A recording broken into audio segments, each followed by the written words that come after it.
Bonjour à tous, c'est à nouveau GZ83 qui vient vous bassiner avec son programme Serpent. Mais non, je sais que vous prenez beaucoup de plaisir, on découvre la programmation ensemble et on n'a pas peut-être beaucoup avancé graphiquement lors de la précédente vidéo, mais en tout cas on a bien avancé sur le plan du raisonnement, sur comment manipuler les listes et surtout comment bien appeler les éléments de la liste qui nous intéressent, puisque je vous rappelle qu'au début la tête était ici et la queue était là, ce qui n'était pas très viable pour notre programme.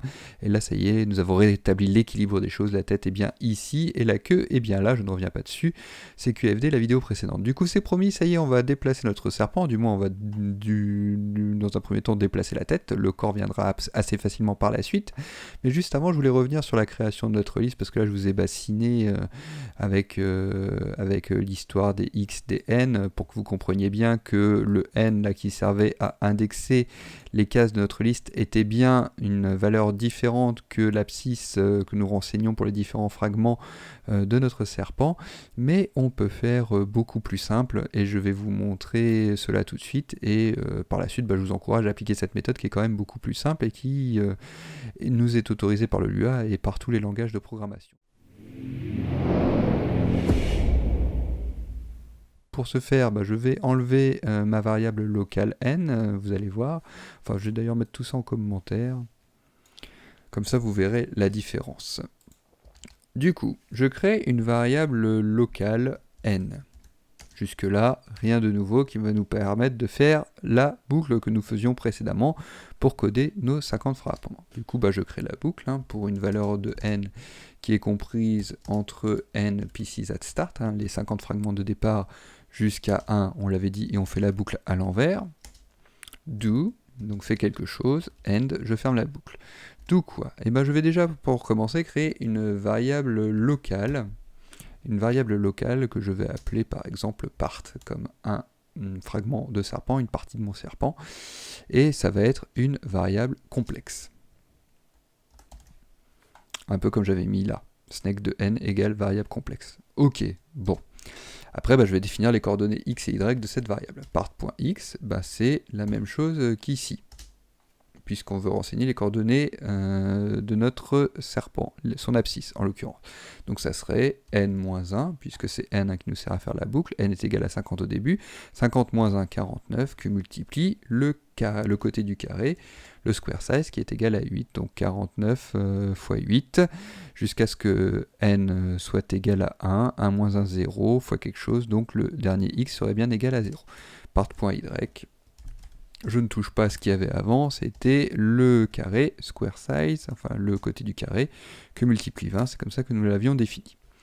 Du coup, j'ai créé une liste qui s'appelle part, qui est locale, avec une valeur x et une valeur y. C'est très bien. Et du coup, j'en fais quoi de cette liste qui, d'une part, va être effacée à la fin de cette boucle, puisque j'ai créé cette variable, enfin cette liste part localement à l'intérieur de cette boucle. Donc on l'avait vu, cette valeur locale, cette liste locale va être effacée à la fin de cette boucle. Et en plus, ça ne m'aide pas du tout à renseigner où sont mes fragments, puisque c'est snake, la liste qui contient tous les fragments de notre serpent. Et c'est là qu'on utilise une petite astuce, autorisée par le langage Lua et par tous les langages. Donc en Lua, c'est écrit comme ça. On met table, point, insert. Sous-entendu, je veux insérer un élément dans ma table. D'accord, donc l'élément que je veux insérer, vous l'aurez compris, c'est part. J'ai renseigné x et y, et je veux l'insérer dans une table, et la table c'est quoi? C'est snake, c'est elle qui va contenir tous les fragments de notre serpent. J'ouvre la parenthèse, il me dit bien que la première valeur que je dois renseigner, liste de points table, donc c'est la table dans laquelle je veux l'insérer, et je veux l'insérer, donc on l'a vu, dans la table snake, ici. D'accord. Deuxième paramètre qui me demande, c'est la position numbers, donc ça c'est facultatif. De toute façon, pour l'instant, notre liste est vide, je vous l'ai mis ici, la liste snake pour l'instant ne contient rien du tout. Donc il va automatiquement l'insérer dans la première case de la liste, si je ne précise pas. Donc là, je n'ai pas besoin de préciser. Et par contre, ce qu'il va falloir préciser, c'est value de .any, c'est-à-dire la valeur que je veux insérer dans cette case de ma liste, la première case de ma liste. Et la valeur, vous l'aurez compris, c'est la liste part. je ferme la parenthèse. Et donc maintenant, qu'est-ce qui se passe si je regarde concrètement ce que je viens de faire? J'ai créé une variable locale part, qui est elle-même une liste, où j'ai renseigné ses coordonnées x et y, et je lui ai demandé de l'injecter dans ma liste SNEC, et comme ma liste était vide, il l'injecte automatiquement dans ma première case de ma liste.